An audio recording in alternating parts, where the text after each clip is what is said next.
Okay. So as I say, I just think it would be a good idea to really seek out a consultant who is more experienced, especially in urbanization of rural areas, and specific to economic development. Things that perhaps some of which might be familiar with resource industries, which is, you know, our biggest economic function in our unincorporated areas, but also in urbanizing areas as well. So thank you. That was my big. Otherwise, I thought they were just beautiful. Great done. Thank you, Commissioner, for your comment. Any other comments?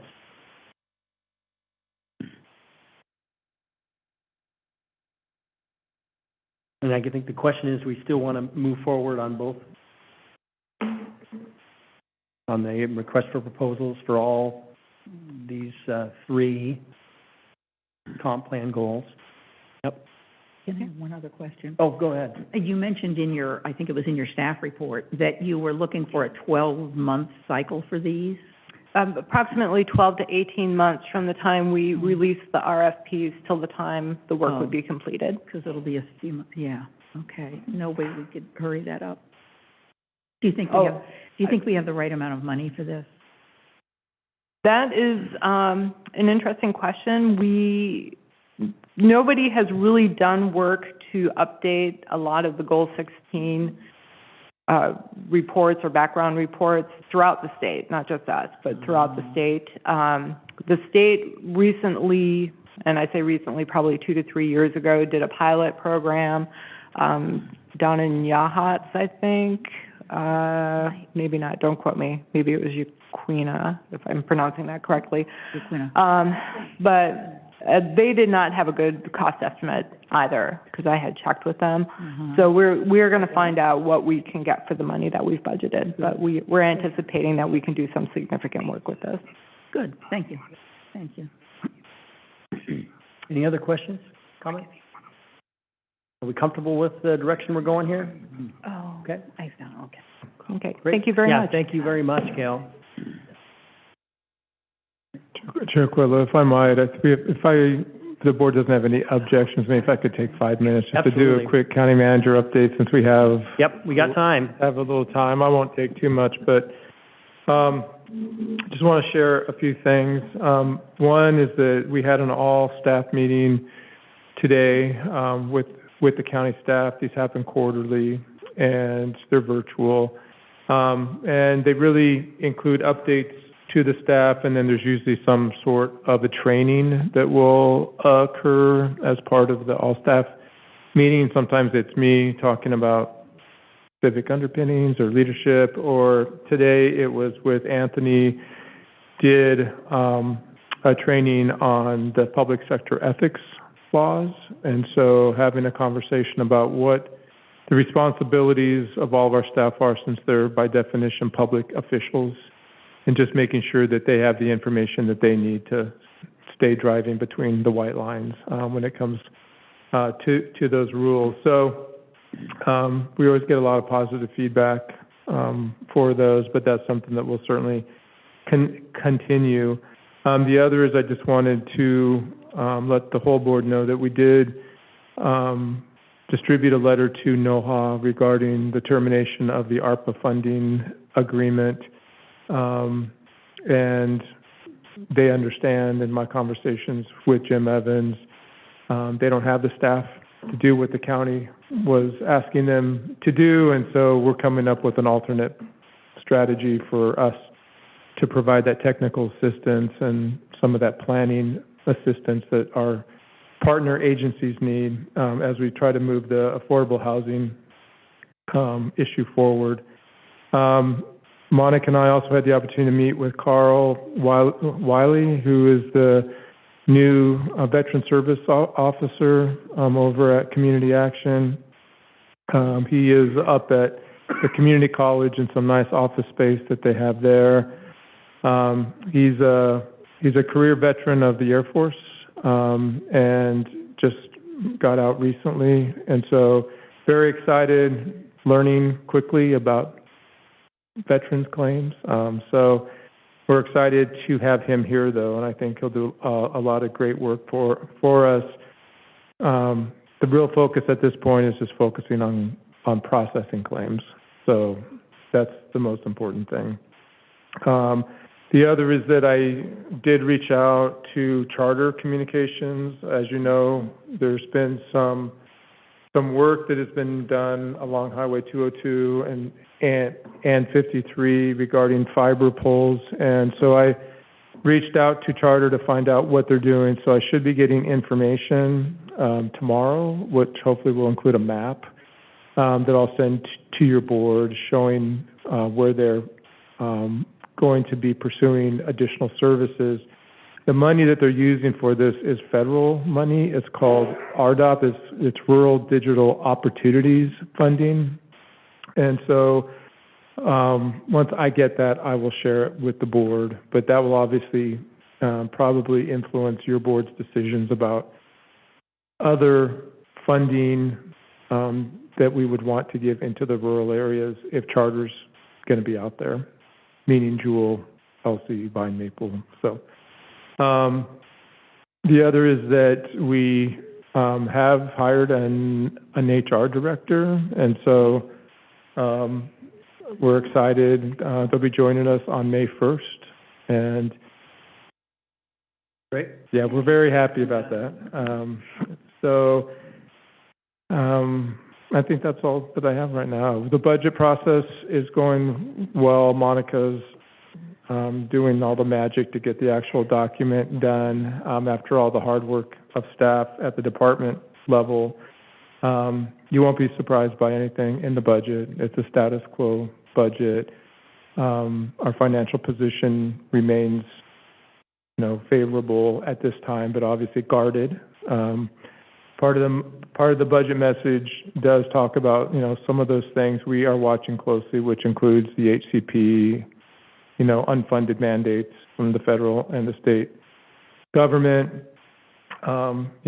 Inflation, supply chain issues are still factors for us. And then, just all the other state shared revenues. There's always a lot of concerns. So we're being very pragmatic in how we're looking at that future, knowing that there are some things that could alter what our position is. So I'm feeling good about where we are, but I'm also a little hesitant because of what might come. So, but that's all I have. I'm happy to answer any questions that your board may have about those or really any topic. No, thank you for the update. Any questions for Commissioner Toyoka? Kind of comment/question for County Manager. So, as we looked at the housing project in Warrenton, there were opportunities for the county to help with infrastructure. Barrier housing wasn't, localized. It was their basic infrastructure that's slowing down housing opportunities. So I see that as an avenue that the county could look into helping other cities within the coastal area.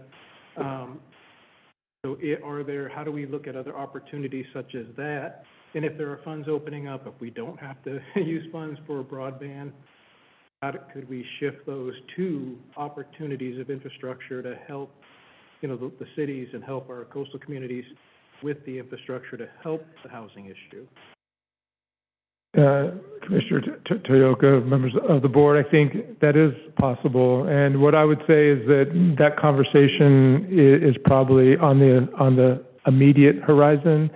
As soon as we find out what Charter's plans are, and that's going to feed into a conversation about whether or not any additional resources need to be invested in the rural areas. Because what they are pulling is actual fiber to the home, is what we've heard. We need to verify that.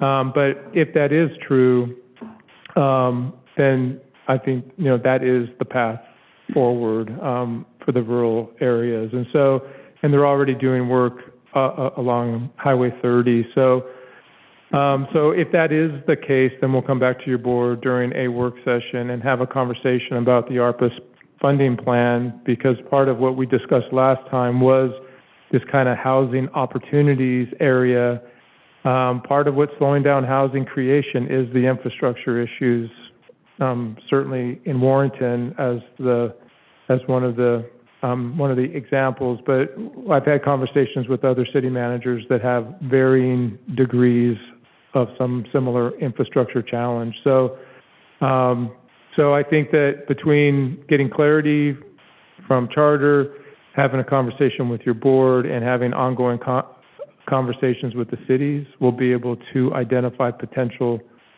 investments that if the board wanted to make with those ARPA dollars, that we could. Because at the end of the day, it's just getting the housing built that I think is the most important factor. So, and of course, we still have money for some pre-development grants too for some of these affordable housing projects that are in the pipeline. So, I think Commissioner Toya has a follow-up, and then Commissioner Webb. No, Then go ahead, Commissioner go Webb. ahead. Follow-up about, continue the discussions like upzoning to correlate with that.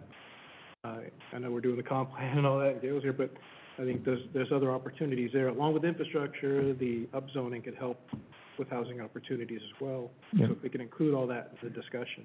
yeah, we can do that, Commissioner. Thank you. Commissioner Webb? I guess, I mean, I'm very much in favor of this infrastructure issue of money coming from the county. But at the same time, I can tell you that after sitting on the NOAA board for 4 years, the city of Warrenton never made any effort to reduce our costs with our development. So I think that it needs to be said that if cities want to work with us, if they want to come forward too, with investments, then that's great, a partnership. But I think if a city expects to sit back and not do any of that, not use urban renewal money, not use, not help us with systems development charges, things like that, then to me, they're not being willing partners. And I think that it's important for us to make sure that our partners understand that this is a quid pro quo kind of an operation, especially because there are probably areas, one of the things that I hope John was referring to was the issue that we have to start bringing, in order to develop more the housing that we need to start expanding our UGBs. And in order to do that, we need, obviously, the cities. We can't impose that on the cities. And that maybe in some cases, our using ARPA funds is appropriate, but in other cases, developing inside UGBs, it's the cities are the people who are going to get the taxes from that. So. Thank you, Commissioner. Any other comments, questions? Words in your mouth. Okay, we do have an executive session, correct, at this time? Do we have an executive session? Yes, we do. Okay. So we will now end our work session and convene in a executive session. The Clatsop County Board of Commissioners will now meet in executive session. This executive session is held pursuant to ORS 192.660, subset 2, subset H, to consult with counsel concerning the legal rights and duties of a public body with regard to current litigation and litigation likely to be filed. Representatives of the news media and designated persons shall be allowed to attend the executive session. All other members of the audience are asked to leave the room. Representatives of the news media are specifically directed not to report on any of the deliberations during the executive session, except to state the general subject of the session as previously announced. No decision may be made in executive session. At the end of the executive session, the Board of Commissioners will reconvene into open session.